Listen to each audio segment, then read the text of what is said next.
My name is May, and I've chosen some images that represent my thoughts, perspectives, feelings, and reactions to the readings and videos that I've encountered from the previous week. I started off by selecting a backdrop of stars in the darkened sky to show the incredible universe of diversity that we live in. No two stars are alike, just like people. They have different shapes, sizes, degrees of brightness, and elemental composition. Given the chance when both internal and external conditions are optimal, the stars have an opportunity to shine brightly in the sky and show us their breathtaking magnificence. Just like people who have different abilities, when individuals are given the proper balance of guidance and resources to support their learning needs, they can soar to the highest levels of ability. The sky's truly the limit. On this slide, I've selected a chart provided by the National Center for Education Statistics. Data is paramount. Without data, we are unfocused, undisciplined, and unable to develop research-based programs to substantially serve individuals with diverse abilities. As you can see from this graph, 1/3 of students ages 3 to 21 served under IDEA, or the Individual with Disability Education Act, have specific learning disability, which is then followed by speech or language impairment at 19% and other health impairment at 15%. A specific learning disability means that, and I'm quoting IDEA's language here, a disorder in one or more of the basic psychological processes involved in understanding or in using language, spoken or written, that may manifest itself in the imperfect ability to listen, think, speak, read, write, spell, or to do mathematical calculations. The term includes such conditions as perceptual disability, brain injury, minimal brain dysfunction, dyslexia, and developmental aphasia. The term does not include learning problems that are primarily at the result of visual, hearing, or motor disabilities, of intellectual disability, of emotional disturbance, or of environmental, cultural, or economic disadvantage. I am slightly surprised that there are only 2% of students listed with multiple disabilities. I would have expected a higher percentage since students with one disability type may have a tendency to exhibit other disability types as well. Perhaps when the semester progresses, I will gain a better understanding of these statistics and how students are put into the various categories. I chose to connect two images here to explain the concept that disability is a social construct. A social construct is something that exists as a result of human interactions, not as an objective reality. Susan Wendell, the author of The Rejected Body, argues that the social construction of disability is the concept that society and its institutions have the power to create or construct disability around certain localized social expectations or norms of what is considered able minded and able bodied. In this line of social cultural viewpoint, those individuals who do not fit the society prescribed mold of normal expectations pertaining to mind and body find many constructed barriers that prevent them from fully participating in society. Things such as inaccessible offices and public transportation, segregated schools, uniformat reading materials that are inaccessible to persons with hearing or visual impairments, and so forth. Therefore, cultural factors based on social norms and dominant attitudes create disabling circumstances or on individuals with impairments. In other words, society to some degree causes impairments. That's what the social construction of disability means. The video of Iceland's efforts to stamp out Down syndrome was quite alarming. What is next on the table? Custom made genetically enhanced babies? Some countries are already doing that, unfortunately.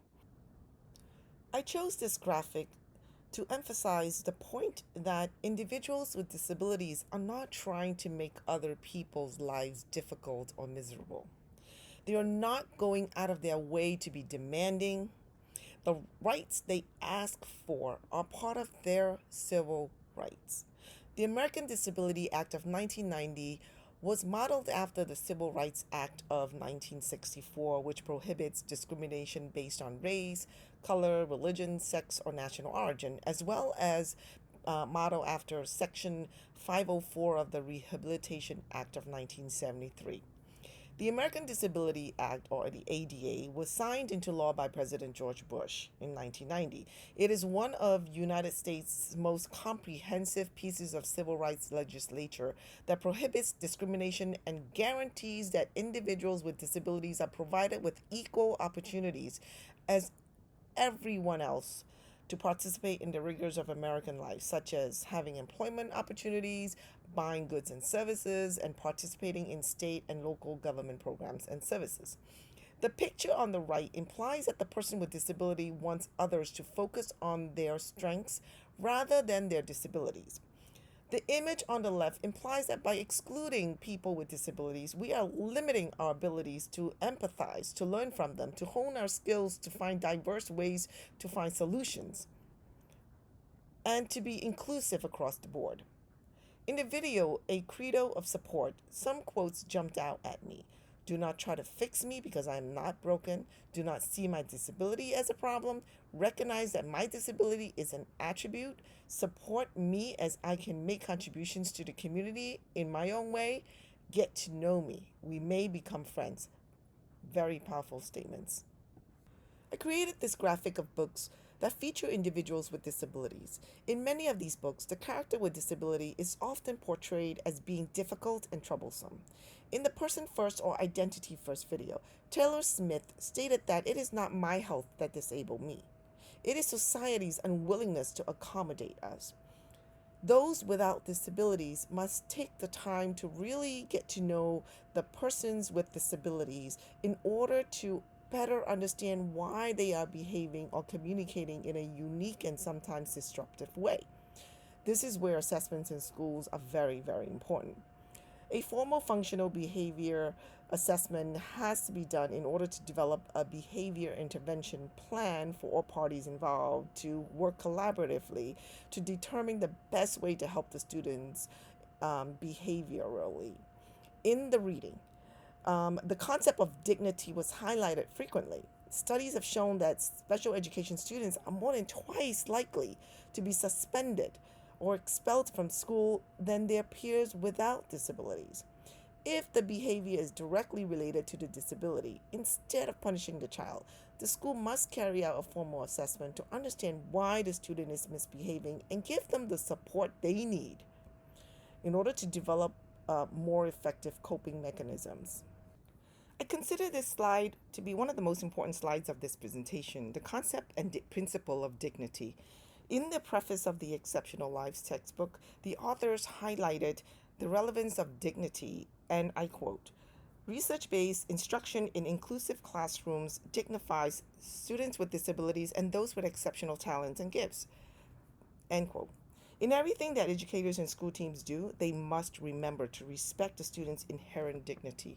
The IDEA's 4 national goals for students with disabilities are equal opportunity, full participation, independent living, and economic self-sufficiency. And its 6 principles are of zero reject, non-discriminatory evaluation, appropriate education, least restrictive environment, procedural due process, and parent and student participation are meant to ensure a dignified, appropriate education for students with disabilities and meant to ensure that both the educators and students feel worthy, respected, honored, and esteemed to be part of the teaching and learning community. I added the nothing about us without us image on the right because it also is about dignity. The slogan asserts that policy should not be created without the representation, participation, and voice of those that the policy will affect. The social justice call to action was adopted by the disability rights movement that led to the American Disability Act of 1990 and continues to be a call to action for inclusivity. It signifies power, empowerment, and pride instead of stigma, pity, disenfranchisement, and a sense of being disrespected and being powerless. James Carlton, who authored a book by the same title, stated that the slogan, nothing about us without us, and I quote from him, expresses the conviction of people with disabilities that they know what is best for them. Basically, people with disabilities should be valued as important and integral contributors of the society. I want to take a moment to show you the list of people of distinction: actors, national leaders, fashion icons, human rights luminaries, comedians, singers, inventors, authors, radio personalities, entrepreneurs, business magnates, and many, many more, who were and are considered persons with disabilities.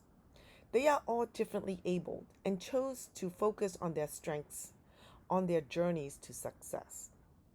They are determined to be enabled and differently abled. Success, as you can see, comes in many forms. Some additional thoughts and takeaways as a parent of a child with disability and as a future educator. While watching the Willowbrook video, Judith Human's TED video on the continuous fight for disability rights, and going over the disability history exhibit, I could not help but feel a sense of frustration and anger at the depravity of society with its endless search for beauty and perfection, while simultaneously chose to deny those who are most vulnerable. To me, it seems like sanctioned large scale societal bullying. I am truly grateful to the advocates who fought so hard and continue to fight for the rights of individuals with disabilities. I realize that because of the ADA, IDEA, and Section 504, my child was provided with top quality medical, social, psychological, and academic intervention support since the age of 2, starting with home visits from a variety of therapists, special educators, and other special instructors. She was a textbook case of the incredibly successful implementation of services and programs offered under the various disability acts.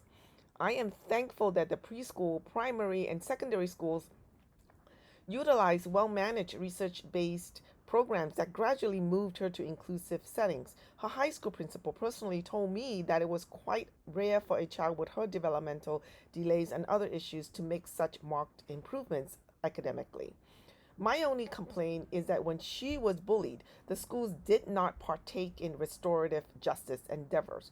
I had to be my child's very vocal advocate on this matter, which only brought a small semblance of satisfaction. The programs and services work, but it takes a whole community to make it a reality. I cannot begin to fathom what it would have been like had she been born even a decade earlier. As a future teacher librarian, I am hopeful that I can be a guiding force in helping students with disabilities. I intend to use research based instruction. I will be super conscious in addressing the students the way they want to be addressed, whether using person first or identity first acknowledgement. I aim to set high expectations for them but provide the necessary tools for success. I want to put bullying and cyberbullying front and center and push for restorative justice.